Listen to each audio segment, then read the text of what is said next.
봅시다. 마태복음 26장.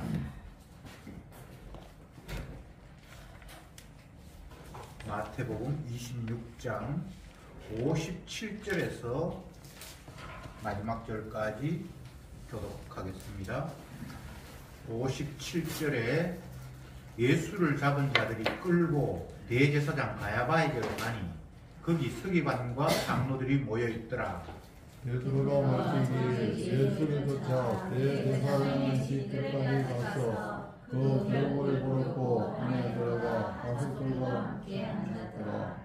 대제사장들과 온 공회가 예수를 죽이려고 그를 칠 거짓 증거를 찾으매 거짓 증인이 많이 없으나 얻지 못하더니 후에 두 사람이 와서 가로되 이 사람의 말이 내가 하나님의 성전을 헐고 사흘에 지을 수 있다 하더라 하니 대제사장이 일어서서 예수께 묻되 아무 대학도 없느냐 이 사람들은 너를 치는 증거가 어떠하냐 하되 예수께서 잠잠하시거늘 대제사장이 가로되 내가 너로 살아계신 하나님께 맹세하게 하노니 네가 하나님의 아들 그리스도인지 우리에게 말하라. 예수께서 가라사대 네가 말하였느니라. 그러나 내가 너에게 이르노니 이후에 인자가 권능을 회에 앉는 것과 하늘 구름을 타고 오는 것을 너희가 보리라 하시니 이에 대제사장이 자기 옷을 찢으며 가로되 저가 참남한 말을 하였으니 어찌 더 증인을 요구하리요. 보라 너희가 지금 이 참남한 말을 들었도다.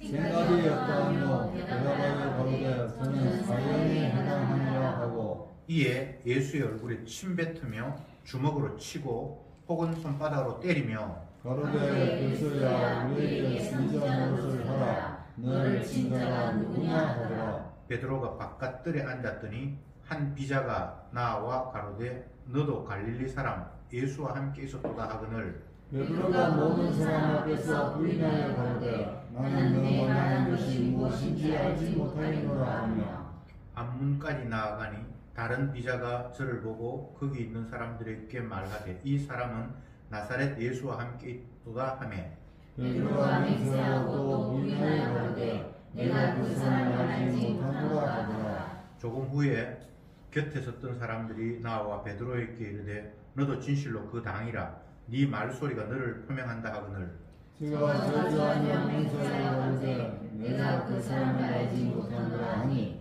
달이 꼭 울더라. 이에 베드로가 예수의 말씀에 닭 울기 전에 네가 3번 나를 부인하리라 하심이 생각나서 밖에 나가서 심히 통곡하니라. 아멘.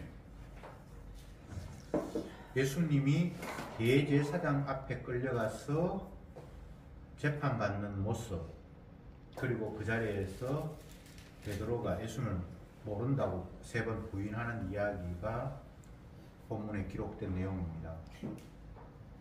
예수님을 왜 사람들이 죽이려고 하는가? 59절에 보면 대제사장들과 온 공회가 예수를 죽이려고 그를 칠 거짓 증거를 찾으매 이렇게 돼 있잖아요.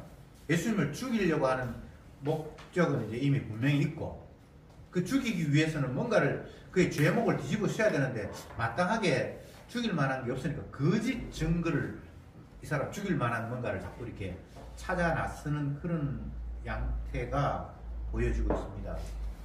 죽이고 싶은데 마땅하게 죽일 만한 뭐가 없어. 그래서 거짓말로라도 그를 죽일 수 있도록 증거를 찾고 꾸미는 그런 모습. 왜 예수님을 죽여야 할까?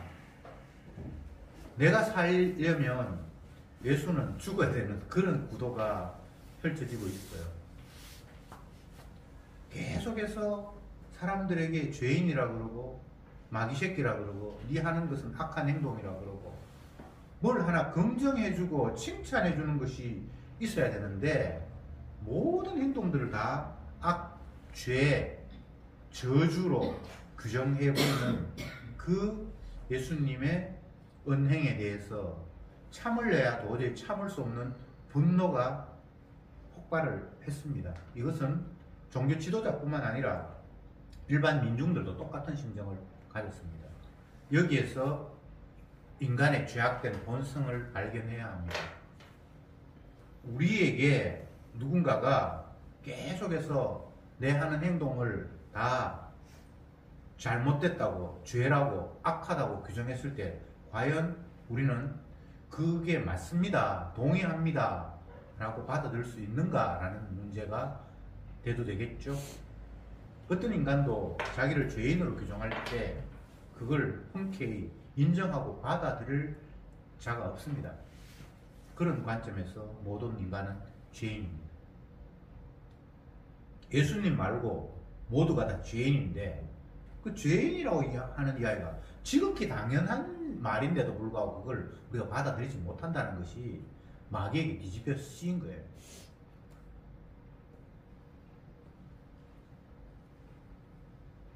예수님이 이 땅에 오신 이유가 자기 백성을 저희 죄에서 건져내기 위해서 이 땅에 오셨다라고 말씀하셨으면 이 세상은 건져야 될 자기 백성도 그리고 나머지도 다 죄악에 푹 빠져있다라는 것이 전제가 돼야 되잖아요.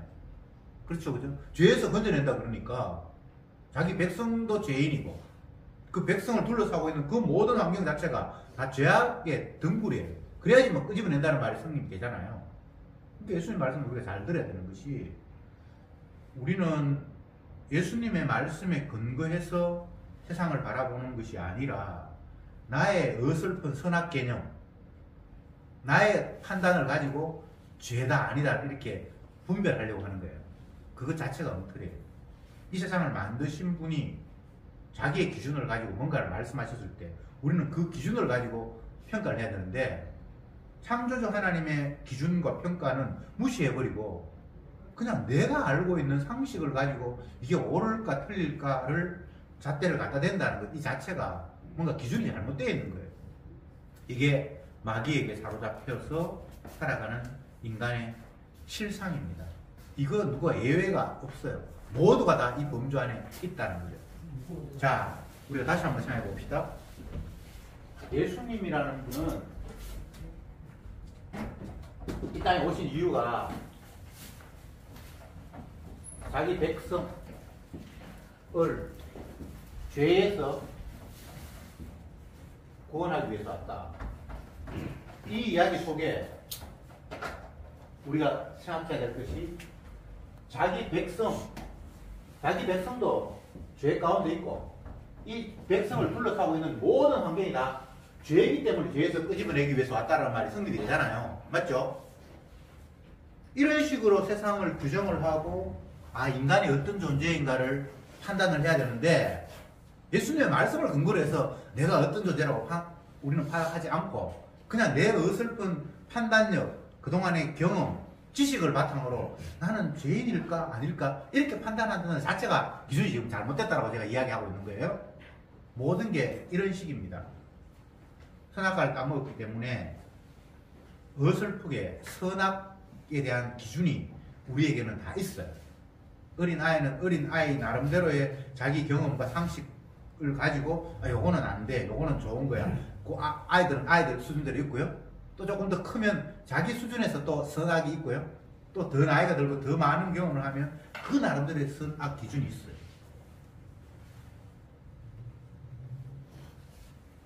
초등학교 정도 다닌 아이가 학교 선생님한테 배운 도덕, 윤리 그런 기준을 가지고 거짓말을 하면 안 돼, 남을 속이면 안 돼, 이건 나쁜 거야, 정직해야 돼 이런 이야기를 들었어요. 그러면 그 아이는 그 당시에는 거짓말하면 나쁘구나, 안 되는구나 이렇게 생각을 하는데 그 아버지를 보니까 거짓말도 하고 그러는 거예요. 근데 아버지 수준에서는 아이고 내가 이렇게 솔직하게 이야기하면 저 사람이 상처받을 거야, 차라리 모르면 좋겠어 라고 거짓말을 할 수도 있죠.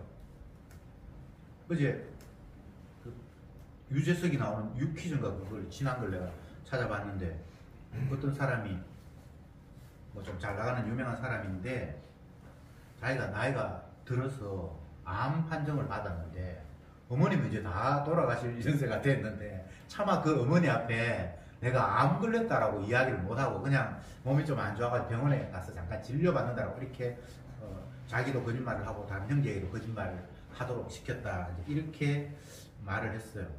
그러면 어른들의 수준에서는 그 거짓말을 우리가 나쁘다라고 규정하지 않잖아요. 오히려 있는 그대로를 이야기해버렸을 때 엄마가 그 연세 많은 분이 딸도 나이가 많은데 그 엄마에게 딸이 곧 병 걸려서 죽는다라는 소리를 그게 사실이지만 하는 게 유익한가 안 한가 이런 걸 따졌을 때 어른들의 입장에서는 차라리 그 엄마가 모르는 게 낫다라고 생각을 해서 거짓말을 했다. 근데 초등학생이 만약에 그 엄마가 거짓말한 걸 나쁘다 라고 생각하고 있다면 엄마가 나쁜 거예요. 제가 지금 이야기를 좀 이렇게 너무 흐트려 버렸는데 인간은 나름대로 선악 개념을 다 가지고 있습니다. 예. 그래서 초등학생 수준에서 선악이 다르고 어른이 되면 또 다르고 또 똑같은 어른이라도 자기가 주어진 환경에서는 또 그 선악 개념이 다 달라요.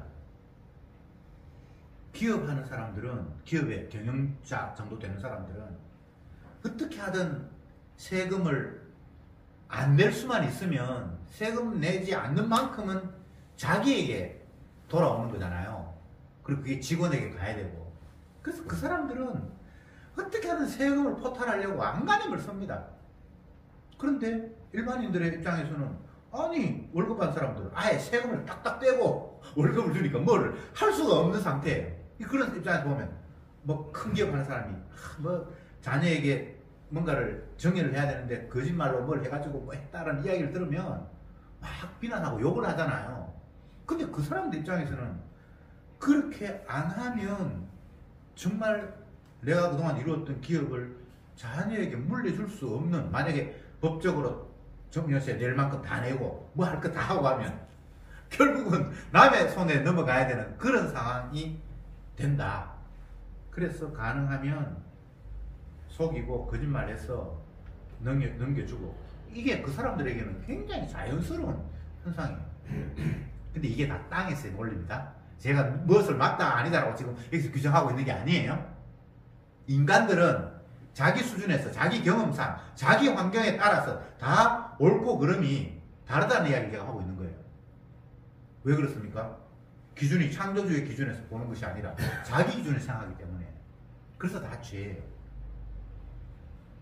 예수님이 이 땅에 오셔서 이 세상을 악하다고 규정하시고 만나는 사람마다 니는 마귀 새끼다, 니 하는 그건 악이야, 너는 겉으로 외식하고 있어.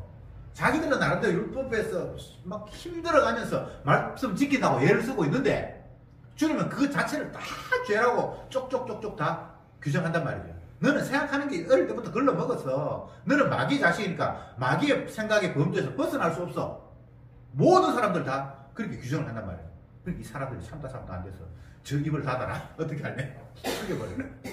이게 자기의 기준에서 창조주 하나님을 바라본 최종의 평가였습니다. 그래서 오늘 이 본문에 보면 대제사장에게 예수님을 군병들이 끌고 가고, 거기에는 대제사장뿐만 아니라 장로들, 또 종교 지도자들, 바리새인들, 또 군중들이 지금 모여 있어요. 왜? 예수님을 어떻게 하든지 잡아 죽이려고 증거를, 거짓 증거를 모으고 하는 자리에 이미 죽이겠다라는 생각은 다 가지고 있고, 어떻게 죽일까를 생각할 때에 그냥 있는 그대로의 모습을 가지고 예수님을 죽일 만한 뭐가 찾기가 힘드니까 거짓 증거라도 뒤집어 씌워서 사형하도록 하자라는 게 인간의 결정이라 이 말입니다. 예수님이 왜 이 땅에 오셨다고요? 자기 백성을 그 죄 가운데서 건지기 위해서. 그러면 이 모든 환경은 죄 구덩이라는 이야기죠. 이렇게 죄를 규정해야 된다고요. 금방 깐난에 태어났는데 무슨 죄가 있노? 이거는 인간들의 생각이잖아요. 근데 주님은 그렇게 말씀하지 않았고, 이 세상 자체가 생명나무가 없는 에덴 동산에서부터 추방됐으니까 이 자체가 마귀가 장악하는 소굴이기 때문에 이 자체가 그냥 죄예요. 뭘 하고 말고를 떠나서. 아시겠습니까? 규정 자체가, 예수님은 그렇게 규정을 하는데 왜 자꾸 우리는 예수님의 규정, 하나님의 규정 말고 다른 내 어설픈 내 판단 가지고 자꾸 규정을 합니까? 여러분이 어른이 됐으니까 어린아이들의 판단을 보면서 아이고 시건 없기는 네가 조금 더 살아봐라. 그런가? 그거 아니야. 이렇게 무시하듯이 어린아이를 하나님이 보셨을 때 이게 인간들이 이게 얼마나 철없는 생각이냐 말이죠. 지으신 분이, 운행하시는 분이 자기의 기준을 가지고 하는데 인간은 마귀에게 뒤집어 씌워서 엉뚱한 기준을 가지고 옳다 그르다 맞다 아니다라고 자꾸 행동을 하니까 주님 보실 때 아니야 너희들은 지금 마귀에게 뒤집혀 써 있어. 그래서 여기서 내가 건져내지 않는 한은 너는 생각하는 것이나 모든 것들이 다 그냥 악 가운데 있는 거야. 그렇게 규정을 하셨단 말입니다. 제가 이 말하는 게 논리적으로는 전혀 하자가 없는데 믿음이 아니면 이 말 자체가 받아들이지 않아요. 심지어 신앙을 가지고 있다고 하는 사람 자체도 내가 원하는 것들을 내 신앙의 대상이 되는 그분, 그분이 도와주어야만 내가 그분을 믿을 만한 관계가 형성된다고 인간은 그렇게 생각하는 거죠. 이 세상에 수많은 종교가 있잖아요. 그 가운데 하나도 기독교도 그 많은 종교 가운데 하나예요. 그 기독교도 마찬가지예요. 하나님이, 예수님이 내 하는 일에 도움이 될 수 있다라는 그런 관계성 속에서만 그분을 인정하고 그분 앞에 의지하고 기도할 수 있지. 하나님은 내가 원하는 거 들어주는 분이 아니라 자기 뜻대로 하시는 분이다 라고 한다면 그 하나님과 그 예수님과 나는 결별하고 싶은 게 그냥 인간의 종교심이에요. 네 아무리 기도해봐라 하나님은 네 기도 듣는 거야. 하나님은 우리 기도 듣는 분 아니야. 성경에는 분명히 그렇게 돼 있잖아요. 그런데 우리는 그렇게 생각하지 않고 주님은 내가 기도하시면 응답해 주시는 분이야. 그분은 능력이 많으시니까 부족한 나에게 채워주시고 흔들어서 넘치도록 주시는 분이야. 내 잔이 가득 차도록 주시는 분이야. 그와 유사한, 방금 제가 이야기했던 유사한 내용들이 성경에 있어요. 그런 의미는 아닌데 그런 식으로 해석할 수 있는 여지들이 얼마든지 있어요. 그러니까 그런 것들을 자꾸 끌어 담아서 지 좋은 쪽으로 하나님의 말씀을 왜곡해서 해석해 버립니다. 그리스도 예수 안에 있는 자에게는 그 자체가 그냥 복이에요. 아시겠습니까? 주님이 하나님과의 아버지와의 관계성 속에서 그냥 그 복의 자리에 있는데 성도가 그 안에 있으면 그 자체가 그냥 복이에요. 뭘 받고 말고를 떠나서 반대로 그 자리가 아닌 다른 자리는 지가 무엇을 하든 어떤 걸 소유했든 그거 상관없이 그 자체가 저주예요. 자리예요. 자리. 공간.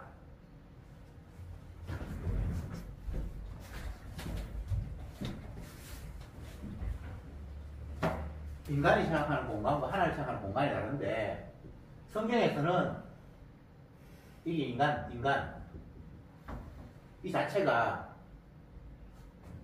에덴, 요 생명나무가 있는 곳으로부터 분리된 곳이잖아요. 생명나무가 없는 곳으로 왔잖아요. 생명나무가 없는 곳 이 자체를 그냥 저주라고 주님께서 말씀하셨어요. 근데 생명나무가 없는 이곳에서 재산을 많이 모았다. 지식을 많이 쌓았다. 내가 스타가 되었다. 많은 사람들이 나를 관심을 갖네. 이게 사람들은 복이라고 착각하고 있잖아요. 맞죠? 이게 선학적인 개념에서의 복과 저주예요. 그러나 주님은 처음부터 생명나무가 있는 곳, 이 결국은 예수님인데 하나님이고 이곳으로부터 분리되었으면 이거 자체가 저주고 그냥 이 안은 그냥 복이에요. 무엇을 가졌다, 어떤 환경이 어떻다, 그것과 상관이 있는 게 아니에요. 복과 저주는. 그래서 예수 안에 있는 사람은 죄의 정죄를 받을 수가 없어요. 그게 복만 있는 곳인데. 이런 구도가 주님께서 말씀하신 구도인데 인간들은 이걸 모르죠. 그냥 자기가 있는 세상 말고는 생각도 못해요. 이게 전부예요. 이 세상이. 갓난아기에게는 엄마가 전부고 조금 더 크면 우리 집이 전부고 조금 더 크면 나와 관계된 이게 전부고 우리나라가 전부고. 근데 점점 살다 보면 범위가 점점 넓어지잖아요. 나중에 크면 엄마 없어도 돼요. 갓난아기 때는 엄마가 전부였어요. 근데 이제는 엄마가 뭐 그다지 필요하지 않고 점점점 범위가 넓어지잖아요. 이 땅에서 인간들도. 근데 아무리 넓어져 봐야 내가 사는 이 우주 이걸 인간은 벗어나서 뭔가를 생각할 수는 없어요. 그러니까 생명나무가 없는 이곳에 우리가 살면서 이것 외를 생각한다는 것 자체가 그냥 이 안에서의 상상에 지나지 않지 실제를 모른단 말이죠. 그러니까 주님이 이 저주스러운 이곳에서 끄집어내기 위해서 내가 왔다 이렇게 말함으로 말미암아 너희가 있는 곳은 그냥 저주 덩어리다. 네가 뭘 해가지고 뭐 어떻게 좋은 자리로 가고 내가 마음을 어떻게 바꾸고 해서 환경이 바뀌는 거 아니잖아요. 맞죠? 네. 이스라엘하고 또 그 이스라엘 주변에 있는 그 하마스인지 어떤 그 무리들하고 계속 전쟁이 벌어지고 있는데 미사일을 쏘고 뭐 난리가 납니다. 미사일이 떨어지는 곳에는 그냥 다 박살이 나버리거든요. 미사일이 없는 곳으로 자리를 옮겨야 되는데 미사일이 떨어지는 그곳에서 내가 우산을 가지고 미사일을 막을까? 아니면 땅굴을 파고 어떻게 할까? 이런 생각을 인간이 하고 있는 거와 똑같은 거예요. 왜냐하면 떠날 수 있는 우리가 인간이 살고 있는 이곳을 떠날 수 있는 능력이 인간에게는 있다 없다? 없다. 내가 이걸 못 떠나니까 이곳에서 방어할 생각을 계속해서 하는 거잖아요. 생명나무가 없는 곳에는 저주다. 주님이 그렇게 말씀하셨으면 나는 저주에서 벗어날 수 없구나. 내가 뭘 해도 이게 저주의 그냥 한 양상을 보일 뿐이구나. 이게 주님의 관점에서 바라본 이 땅에서의 정확한 모습인데 우리는 그렇게 생각하지 않고 내가 이 땅에서 벗어날 수 없는데 이 땅에서 할 수 있는 만큼 최선을 다해야지. 그러면 뭔가 좀 괜찮은 게 있지 않을까. 저 사람 하는 거 보니까 영 시원찮네. 나는 다르게 해봐야지. 이런 식으로 뭔가 내가 저주를 피하고 복을 따내려고 한다 이 말이에요. 방법이 잘못됐습니다. 그리고 우리가 할 수 있는 방법은 없습니다. 이게 주님이 말씀하신 거예요. 사람으로서는 할 수 없어대. 이 말이 너무나 명쾌한 대답입니다. 사람으로서는 할 수 없어대. 안 됩니다. 하나님의 의를 생각하지 않고 자기의 의를 세우려고 하는 바보들아. 로마서에서 하나님의 의가 분명히 있는데 지가 뭐 의를 세우려고 이게 안 된다 이 말입니다. 하나님의 의는 다른 데 있어요. 근데 우리는 죄악 가운데서 뭔가 의를 만들려고 생각하는 거예요. 이것이 에레미야로 이야기하면 생명의 그는 이 셈이 따로 있는데 우리가 스스로 막 웅덩이를 판다는 거예요. 이게 자기 의를 이루는 모습이에요. 이 땅에 살아가는 인간들이 그 외에 다른 것 할 수 있는 방법이 없습니다. 그래서 예수님께서 넌 내 백성이야 하면서 이 땅에 오셔서 죄 가운데서 자기 백성을 건져낸대요. 그걸 위해서 이 땅에 오셨대요. 근데 오늘 본문에 보니까 건져내야 될 예수님이 지금 점점 죽음을 향해서 가고 있어요. 이게 또 심각한 거예요. 건져내려면 자기를 해치려고 하는 사람들을 박살을 내고 까불지 마! 그러면서 예수님께서 그들을 강하게 억누르고 자기 백성을 건져내야 된다고 우리는 생각하잖아요. 사람들이 결정적으로 예수님을 메시아가 아니라고 확정하는 마지막 모습은 아이고 신이 어떻게 사람들한테 잡혀 죽어. 그러니까 저건 아니야 라고 예수님의 죽음을 보면서 최종적으로 아니라고 선언을 해버린 거예요. 이게 마귀에게 뒤집히신 인간의 자기 판단이에요. 근데 예수님은 그 판단을 뒤집기 위해서 그런 식으로 잡혀 죽으셨어요. 신인데 사람들한테 잡혀서 죽어. 힘이 하나도 없어. 하나님이면 힘이 있는 분이잖아요. 전지전능한 분이잖아요. 그런데 사람들에게 힘없이 끌려가서 맥도 못 추고 그냥 죽어버렸어요. 주님은 그런 식으로 자기 자신이 하나님이라는 사실을 보여주었는데 사람들은 저게 어떻게 하나님이야 이렇게 판단할 수밖에 없도록 이게 이미 구약에 예언된 내용이거든요. 하나님의 아들이 이 땅에 와서 사람들의 고난받고 죽는다라는 이야기가 이미 예언되어 있거든요. 그들은 구약의 말씀을 달달달달 외우는 사람들이에요.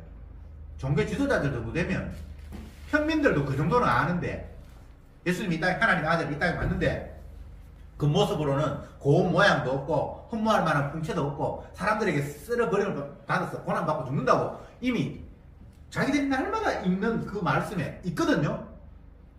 근데 그거는 말씀일 뿐이고 자기들은 자기 생각을, 선악적인 생각을 가지고 있습니다. 그래, 하나님의 아들이 왔다.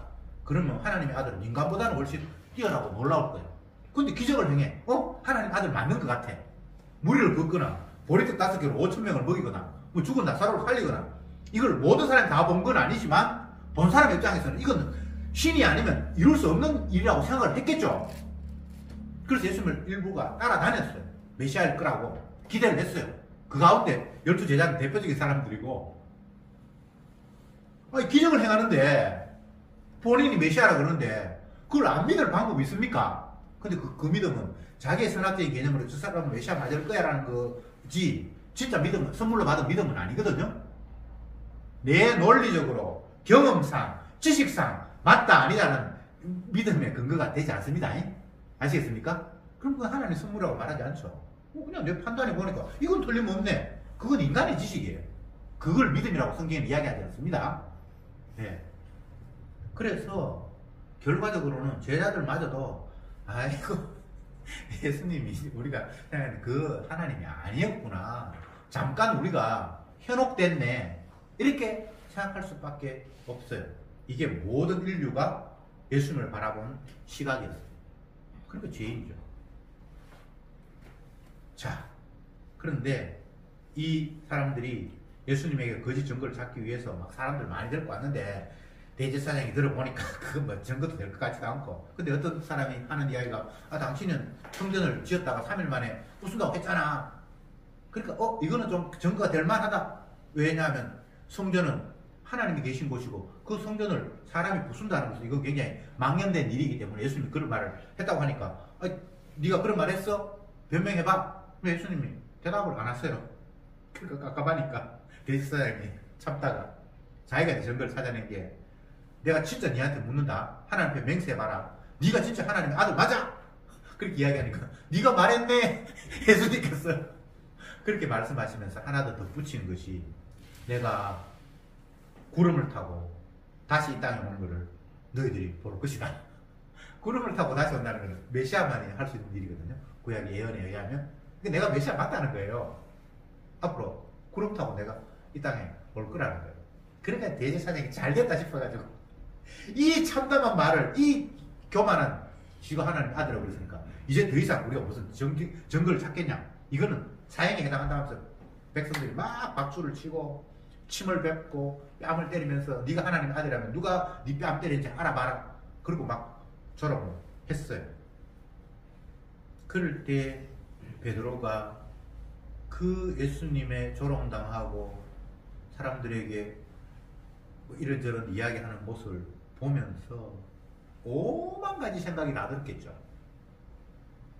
그런데 옆에 있는 조그마한 여자 하나가, 너도 저 사람의 제자였잖아, 같이 다녔잖아. 그러니까 아니야, 난 모르는 사람이야.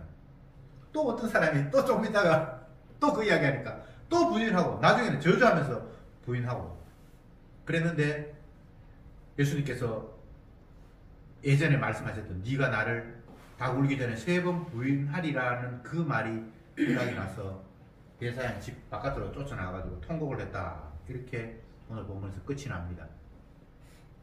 통곡 하나 마나 믿음을 선물로 못 받았기 때문에 자기의 이성적인 판단으로는 예수님 메시아일 수는 없는 거예요.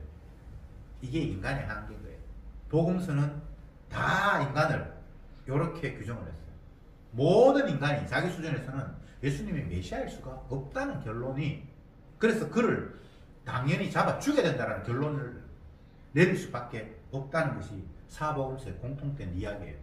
근데 주님은 그런 방법으로 자기 백성을 죄에서 건진다고 하시는 거예요.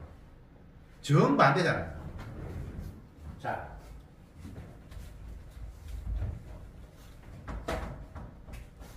예수님이 사람들에게 죽임을 당합니다.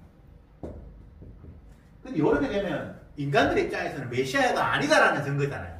하나님이 사람한테 잡혀 죽는 거는 메시아가 아니라는 증거잖아요. 근데 예수님은 이렇게 해야만 자기가 자기 백성을 죄에서 건진다는 거예요.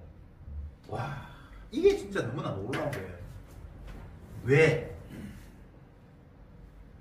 죄인을 건진다는 것은 그냥 인간들이 생각할 때는 이 사람 건져서 나는 천국 데리고 갈게, 이런 식으로 구원을 생각을 하거든요. 근데 주님은 그런 게 아니에요. 그가 받아야 될 형벌을 본인이 대신 받음으로 말미암아 그가 받을 형벌을 그냥 제해 주는 식이에요. 아들이 100만 원의 빚을 졌어. 본인이 갚을 능력이 없어. 아버지가 100만 원을 갖다 바치는 이런 식이에요. 인간들은 그런 생각 못했죠. 그냥 죄인을 건진다 그러니까, 천국 넣어준다 그러니까 그냥 툴툴 털고 그냥 건지면 된다고 생각하잖아요. 천국도 있고 지옥도 있으면 내가 만약에 지옥에 떨어졌다 그러면 능력 많으신 분이 손을 뻗쳐서 지옥에서 천국으로 장소 이동, 이렇게 하면 구원된다고 우리는 생각하고 있잖아요. 근데 예수님은 그런 방법이 아니에요. 본인이 저주받을 그 자리에 와서 본인이 저주를 받고 자기 백성이 받아야 될 저주를 본인이 대신 받고 그를 끄집어내는 식의 구원을 주님이 말씀하신 거예요. 그래서 주님은 자기 백성의 죄를 담당하신 분이에요. 담당. 그냥 끄집어내는 게 아니고, 감옥에 있는데 능력 많으니까 너 이제 죄 없어, 오늘부터 석방이야, 이런 식으로 건져내는 게 아니고 본인이 받아야 될 그 자기 백성의 형벌을 대신 받는 그런 식으로 그를 죄에서 건지는 방법이 주님의 방법이고, 그걸 주님의 사랑이다 라고 성경이 이야기하고 있는 거예요. 사랑을 우리에게 밥을 더 맛있는 밥을 준다든지 더 호화로운 생활을 할 수 있도록 환경을 조성한다든지 이런 게 복이 아니라 내가 받아야 될 저주를 주님이 대신 받음으로 말미암아 나를 저주에서 끄집어낸 것, 그게 주님의 사랑이에요. 이보다 더 큰 사랑은 있을 수가 없어요. 예수님께서 이 땅에 살아 계시면서 병자를 많이 고치셨는데 때로는 병자를 고치면서 네 죄가 사해졌느니라 이런 이상한 말씀도 하셨고, 이제 내가 네 죄를 담당했다 이런 표현들도 하셨어요. 사람들 무슨 말인지 못 알아듣죠. 그냥 낫게 하지, 능력 많으시면 의사면 치료하면 되지, 뭘 담당했다 그러고 또 죄까지 거기서 그러냐, 네가 죄 사함을 받았다 그러고 이해 못했죠. 근데 이게 참 메시아의 모습, 하나님의 아들의 역할, 책임이었고, 그게 자기가 이 땅에 오신 이유였기 때문에 그런 말씀을 하셨는데도 불구하고 사람들은 무슨 말인지 못 알아듣죠. 왜? 믿음을 선물로 아직 받지 못했기 때문에. 우리가 이 성경을 보면서 생각할 수 있는 것은, 주님이 우리가 생각했던 것과는 전혀 다른 분이었구나. 내가 아는 세계와 주님이 말씀하신 세계는 전혀 다르구나. 나는 무엇을 해도 내 행동을 통해서 하나님이 받을 만한 무엇들이 나올 수가 없는, 전적으로 나는 안 되는 존재구나 라는 것들을 믿음의 선물로 받으면 이제 하나하나 수긍이 됩니다. 아멘이 돼요. 그래서 더 이상 내 의지, 내 열심을 내려고 하는 그런 마음이 아니라 자꾸만 나를 대신하신 그분의 행위에 자꾸 눈이 가게 되는 거예요. 그게 믿음을 선물로 받은 사람의 모습입니다. 내가 뭐 했다, 주님의 능력으로 뭐 했다, 지가 자꾸 했다 하는 그거는 지금 아직 눈이 주님께로 간 게 아니에요. 가짜예요. 거짓말이에요. 정말 주님의 은혜를 받으면 내가 하는 것은 하나님 받을 만한 게 아무것도 없어.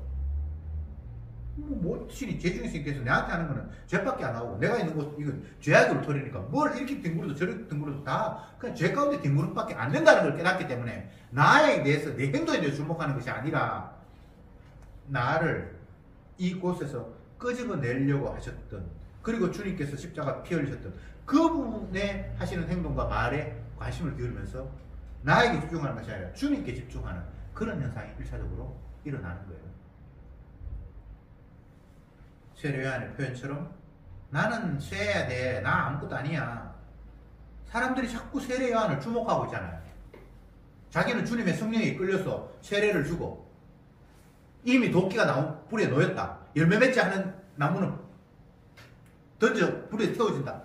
이제 마지막이 됐다라고 막 외치는데 자기도 모르게 그냥 성령에 충만해서 막 외치는데 자기가 대단한 일을 하고 하니까 사람들은 이가 메시아인가? 이 사람을 자꾸 주목을 하는데 정작 본인 하는 이야기는 나 아무것도 아니고 나는 광야에서 외치는 그냥 소리에 지나지 않고 주님께서 말하라고 해서 그냥 나는 입 벌려서 그 말하는 것에 지나지 않고 내 말고 내 뒤에 오시는 분 저분을 주목해야 된다라고 이야기했잖아요. 그래서 나는 쇠해야 되고 저분은 흥해야 된다. 그 말이 방금 이야기했듯이 자기에게 주목하는 것이 아니라 예수님께 주목하는 모습이에요. 내 교회, 내 형제, 우리 집, 우리 자녀, 우리 부모 그것은 결국은 나예요. 그게 주목하는 거 결국 나에게 주목하는 거예요. 근데 그건 아니요. 세례 요한처럼 예수님이 그분이 피 흘리심으로 말미암아 내 죄를 담당하심으로 말미암아 내가 죄에서 해방되었구나. 주님이 결코 네 허물을 기억도 아니하시리라는 그 이야기가 주님의 대신 갚으심 때문에 일어난 일이구나를 깨닫게 되면서 그 십자가의 은혜를 생각하게 되는 거예요. 그리고 그걸 자랑하게 되는 거예요. 결과적으로는. 왜 예수님의 제자, 가장 사랑하는 제자 베드로마저도 부인하는 것으로 이게 나와 있는가? 인간은 안 된다는 걸 보여주는 가장 극상의 최대의 모습입니다. 최고의 모습입니다. 예수님의 제자마저, 제일 사랑받는 그 제자마저 주님을 모른다고 부인했다. 이 말은 모든 인간은 그 범주에서 벗어날 수 없다라는 것. 그게 최종 확정의 선언입니다. 그러니까 저와 여러분들은 제자도 아니고 예수님을 부인할 수밖에 없죠. 그냥 내 생각으로는 예수님을 받아들일 수가 없죠. 그런데 이런 우리들에게 주의 영이, 성령이 우리에게 찾아오셔서 믿음을 선물로 주시니까 나는 아니었구나. 내 힘으로 뭔가를 한다는 것, 이거 자체가 마귀의 유혹이었구나. 사람은 할 수 없는데 그 할 수 없는 자리에 하나님의 아들이 오셔서 일을 하심으로 말미암아 다 이루셨구나. 이제 우리가 뭐 남은 게 앞으로 좀 더 해야 되고 더 열심히 해야 되고 그런 것이 아니라 이제 주께서 다 하셨구나 라는 것이 고백이 되고 감사가 되고, 그래서 성도에게, 죄사함 받은 자에게 중요한 것은 예수님의 십자가 외에는 다른 것이 중요한 것이 아니라는 사실을. 나머지는 다 배설물이에요. 배설물. 그건 뭐 그냥 갖다 버려야 되는 거죠. 그렇게 깨달아지는 거죠. 여러분, 아무것도 할 수 없는 우리들이 그러면 이 세상을 살면서 아무것도 안 해야 되는가? 그렇지 않아요. 주님이 하게 하세요. 아무것도 안 하고 살 수가 없어요. 주님이 사건을 터뜨려요. 자꾸 일을 터뜨려요. 그러면 나도 모르게 가만히 있다가 어떤 사태가 발생하면 행동이 움직일 수밖에 없도록 주님께서 우리를 이끌어 가신다고요. 왜? 계속해서 주님의 십자가의 현재성이 활발하게 우리에게 깨달아지도록, 주님의 용서가 아니면 안 되는 존재라는 사실을 계속해서 우리에게 막 흔들어서 깨우치듯이, 밀 까부르듯이, 뭐 여러분 키질하는 거 알죠? 예. 이렇게 해서 알곡은 그 키 안에 남고 쭉정이는 저 바깥으로 나가도록 계속 키질하는 과정이 우리가 이 땅을 살아가는 과정이에요. 내가 뭘 했어 영광 돌리 이게 아니고 주님의 보혈의 피만 나를 용납했구나라는 걸 깨닫게 하는 환경이 세상 안에서 계속해서 벌어지고 있는 거예요. 성도에게는. 그래서 우리가 뭘 하는 게 아니라 주님의 환경을 일으키면 우리는 어쩔 수 없이 해야 돼요. 교회 오려고 생각했는데 갑자기 전화 와가지고 아들이 응급실에 실려간다고 연락이 왔다. 그러면 교회 못 오죠. 응급실 가야 되잖아요. 그게 주님이 일으키시는 일이고, 그 일을 통해서 주님은 내가 죄인이라는 사실, 그리고 주님이 내 죄를 위해서 대신 피 흘리지 않으면 너는 영원히 가망이 없다라는 사실을 계속해서 확인시키는 일이 죽을 때까지 계속해서 우리에게 벌어지는 거예요. 내가 뭘 하고 말고, 아이고 이제 주님이 다 이루셨으니까 난 할 거 없네, 놀자. 주님이 놀도록 가면 내버려 두지를 않아요. 이런 일 터뜨리고 저런 사건 터뜨리고 계속해서 터뜨리면서 당신의 보혈에 피가 아니면 안 된다는 것을 성도들에게 계속해서 비를 뿌리듯이 우리에게 심어주시는 거예요. 그러면 성도는 그 상태에서 은혜가, 믿음이 우리에게 주어질 때에 아멘, 아멘, 아멘 하면서 피를 자랑하는 그런 성도로 우리를 순간순간 이끌어 가시는 거예요. 그게 이제 범사에 감사하는 모습이에요. 범사에. 그 일도 주님이 자기 피를 자랑하고 너는 안 된다라고 확정하는 일이었구나. 이게 주님의 사랑이었구나라고 계속해서 어떤 사건 하나하나 범사, 모든 일, 뭐 아들이 뭐 응급실에 실려가고 뭐 어떤 일이 있더라도 그 하나하나가 주님이 나를 자기의 사랑으로 덮으셨다는 것을 깨닫게 하는, 그리고 그 피만 자랑하도록 하는 그 환경이라는 거예요. 그러니까 범사에 감사할 수밖에 없죠. 우리는 아무것도 아닙니다. 그냥 주님이 우리를 다루시면 우리 주님이 그냥 다루어질 뿐이에요. 제발 어깨 힘주고 잘난 척 그런 거 좀 하지 말고 그냥 편안하게. 고장난 차가 뭐 속도를 옛날에 내가 50km를 했든 200km를 했든 아무 상관없어요. 지금은 우리가 은혜가 임했으니까 고장난 차예요. 내가 핸들을 돌리고 엑셀을 밟아도 단 한 발짝도 내 힘으로는 움직일 수 없는 자가 저 여러분이. 옛날 생각하지 말고 그냥 견인차 되시는 주님이 나를 바짝 들어서 끌고 가는 대로 그냥 끌려가면서 찬송하시기 바랍니다. 아, 내가 아무것도 아니니까 주님께서 나를 자기 기쁘신 뜻대로 끌고 계시네. 그래서 모든 일이 다 감사한 거예요. 내가 움직이는 게 아니에요. 내가 움직이는 것 같은데 내 자동적인 힘으로, 내 능력으로 내가 움직이는 게 아니라 주님의 보혈의 피로 내가 움직여가고 있다는, 이게 성도의 실상입니다. 기도합시다. 주님, 나는 아무것도 할 수 없는 자요, 고장난 자요, 그냥 죽은 자인데 주님께서 당신이 나를 사랑하신다라는 이유 때문에, 그리고 주님께서 세상에 주인이라는 사실을 우리에게 알려주시려고 죽은 우리를 들어서 당신이 원하는 대로 이리저리 끌고 다니시는 것이 저들의 생임을 제발 깨달으면서 끌려가면 주님 앞에 감사할 수 있게 하옵소서. 내 힘으로 뭔가 이루었구나, 아 이건 좋은 것이네, 좀 더 이루어야지, 이런 엉터리 없는 마귀의 생각에서 벗어나 죽은 나를 위해서 주님만이 능력으로 나를 살린다는 걸 보여주기 위해서 당신이 원하는 대로 끌려가는 인생, 이것이 나의 삶이라는 것을 날마다 깨달으면서 주님의 그 희생의 은혜와 사랑, 그것만 바라보이는 저들이 되게 하옵소서. 예수님의 이름으로 기도드리옵나이다. 아멘.